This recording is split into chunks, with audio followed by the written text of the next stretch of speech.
നിങ്ങളുടെ favourite shows ഇനി ഒരിക്കലും മിസ്സാവില്ല. ഇപ്പോൾ C5 കാണും നിങ്ങളുടെ ഫേവറേറ്റ് ഷോസ് തികച്ചും സൗജന്യമായി. അങ്ങനെ ഒരു പരിഹാരം ഉണ്ടോ തിരുമേനി? ഉണ്ട്. അയ്യോ, എനിക്ക് പറ്റൂല. എനിക്ക് നടുവിന് ഭയങ്കര വേദനയാ. തിരുമേനി, എന്നാ അഞ്ജലിക്ക് പകരം ഞാൻ ശയന പ്രദക്ഷിണം ചെയ്തോളാം. മതി മതി. ഈ നേരത്തെ ചികിത്സ കാരണം സിദ്ധാർത്ഥന്റെ മനസ്സിന് താളം തെറ്റി അവൻ ബഹളം ഉണ്ടാക്കിയ ഈ കല്യാണം ആകെ അവതാളത്തിലാവില്ലേ? അതുകൊണ്ട് തൽക്കാലം ഇത് ഒഴിവാക്കുന്നതല്ലേ നല്ലത്. ജാനകി, മായ പറഞ്ഞത് വാസ്തവ. ജാനകി, തൽക്കാലം ഋഷിയുടെ കല്യാണം കഴിഞ്ഞിട്ട് സിദ്ധുവിന്റെ ചികിത്സ തുടങ്ങിയാ മതി. സിദ്ധു, അല്ലേ മഹേട്ട? അതെ, അത് മതി. അത് തന്നെ നല്ലത്. ജാനകി, ഇവനെ ഇവിടെ അധികം നിർത്തണ്ട. അകത്തോട്ട് കിടത്ത്. അതെ അതെ, ഇവിടെ നിർത്തിയാലേ അവനെ നീ ഇറങ്ങിയോടാനുള്ള സാധ്യതയുണ്ട്. വാടവനെ, ചെറിയച്ഛൻ നിന്നെ മുറിയെ കൊണ്ട് കിടത്താം. വാ മായേ, പിടിച്ചേവനെ. അതൊക്കെ അതൊക്കെ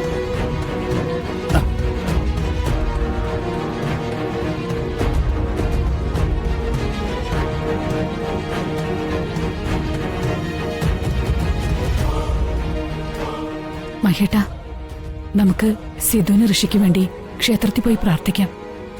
അല്ലാതെ മനസ്സിനൊരു സമാധാനവും ഇല്ല. ശരി, പോ.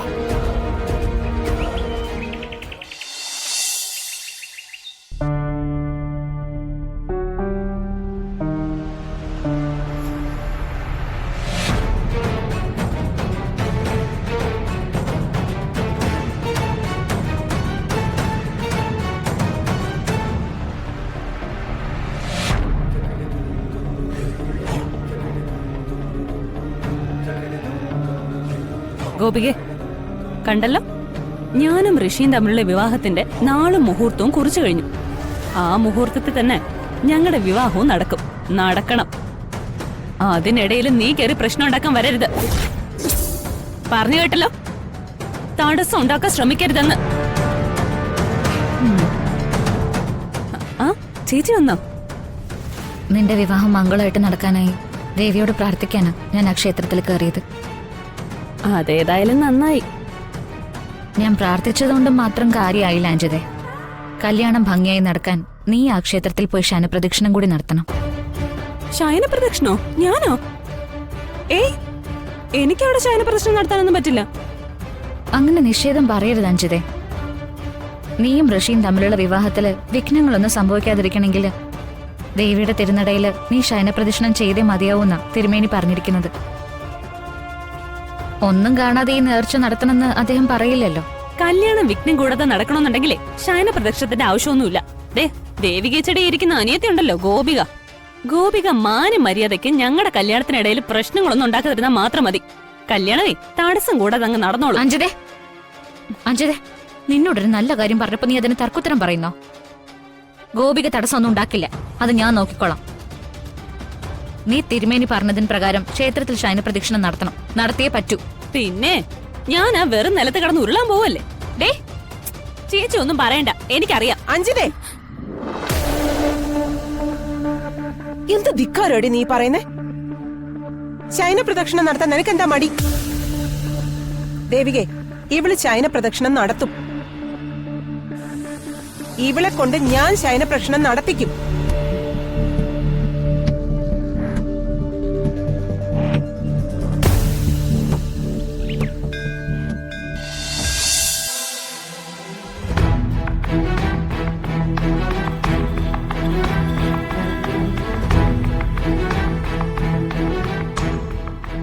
മോളെ, ഇനി ശയന പ്രദക്ഷിണം നടത്തിക്കോളൂ.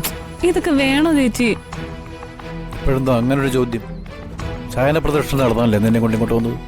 എനിക്കെങ്ങും വയ്യ. ഈ തറയിൽ കിടന്ന് ശയന പ്രദക്ഷിണം നടത്തിയാ എന്റെ ദേഹം മുഴുവൻ വേദനിക്കും. ഏയ്, അതൊന്നും ഉണ്ടാകത്തില്ല മോളെ. അത് പറയാൻ ചേച്ചി ഇതിനു മുമ്പ് ശയന പ്രദക്ഷിണം നടത്തിയിട്ടുണ്ടോ? ഞാൻ ശയന പ്രദക്ഷിണം ഒന്നും നടത്തിയിട്ടില്ല. പക്ഷെ ശയന പ്രദക്ഷിണം നടത്തിയാല് വേദന ഒന്നും അറിയത്തില്ലെന്ന് ഞാൻ കേട്ടിട്ടുണ്ട്. എനിക്ക് പറ്റില്ല, എന്റെ ശരീരം ചീത്തയാവും. മോളെ, അങ്ങനെയൊന്നും പറയരുത്. നിന്റെ വിവാഹത്തിന് വേറെ ഒരു തടസ്സവും വരാതിരിക്കാൻ വേണ്ടി കൂടി ചെയ്യുന്ന നേർച്ചയാ. ഈ കല്യാണം മംഗളമായിട്ട് നടക്കണ്ടേ? എങ്കിൽ നീ ഈ ശയന പ്രദക്ഷിണം ചെയ്തേ മതിയാവൂ. ഞാൻ കൂടെയുണ്ട്. നിനക്കൊന്നും സംഭവിക്കാതിരിക്കാൻ ഞാൻ നോക്കിക്കോളാം. ആന്റി ഒന്ന് പറഞ്ഞു മനസ്സിലാക്ക്. മോളെ, നിന്റെ നല്ലതിന് വേണ്ടിയല്ലേ പറയുന്നത്. നീ ചെയ്യേ. എന്തോ അമ്മ. നിന്ന് ചിണുങ്ങാതെ നേർച്ച നിറവേറ്റു കുട്ടി. ഇല്ലെങ്കിൽ ഈശ്വരകോപം സ്വയം ക്ഷണിച്ചു വരുത്തുന്നതിന് തുല്യമാകും. അതെ, നേർച്ച നിറവേറാതിരുന്നാലേ വലിയ അനർത്ഥമായിരിക്കും ചിലപ്പോ സംഭവിക്കുന്നത്. അതുകൊണ്ട് പറയുന്ന അനുസരിക്ക്. പറയുന്നത് കേൾക്കുമ്പോള് പറയുന്ന കേൾക്ക്. സമ്മതിക്ക അഞ്ജിതേ, ചെയ്യേ. അഞ്ജിത പറയുന്ന കേക്ക്. ശരി, ചെയ്യാം. വാ വന്നേ.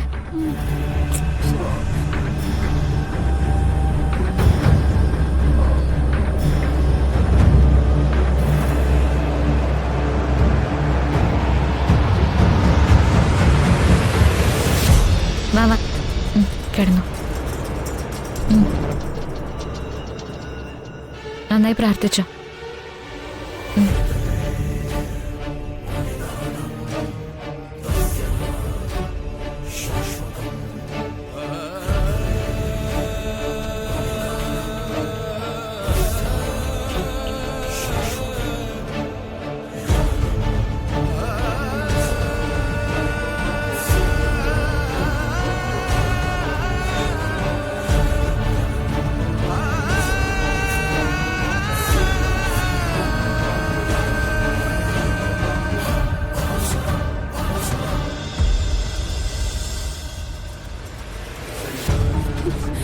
അയ്യോ, എന്താ? അയ്യോ അഞ്ജിത, എന്താ എന്താ മോളെ കാണിക്കുന്നേ? എനിക്ക് വയ്യ. എനിക്ക് എന്നെ നിലത്ത് കിടന്ന് ഉരുളാൻ വയ്യ. അഞ്ജിതേ, ശയന പ്രദക്ഷിണം പാതി വഴിയിൽ വെച്ച് നിർത്തിയാല് എങ്ങനെ ശരിയാവുന്നത് മോളെ? എനിക്കിനി പറ്റില്ല. എനിക്ക് വയ്യ. മോളെ, നിനക്കത് സാധിക്കും.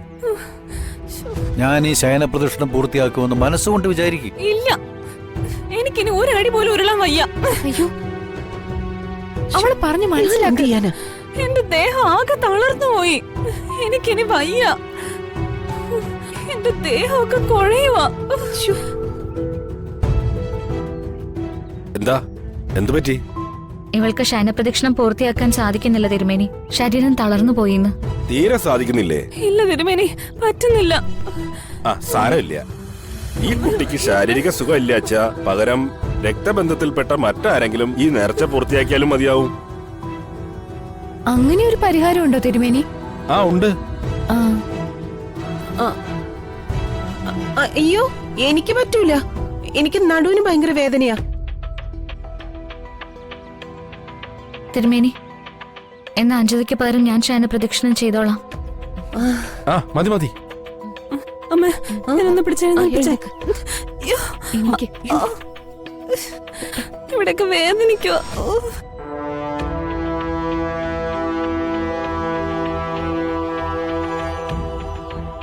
ഇവിടെ അമ്മ കൈ നോക്കിയേ.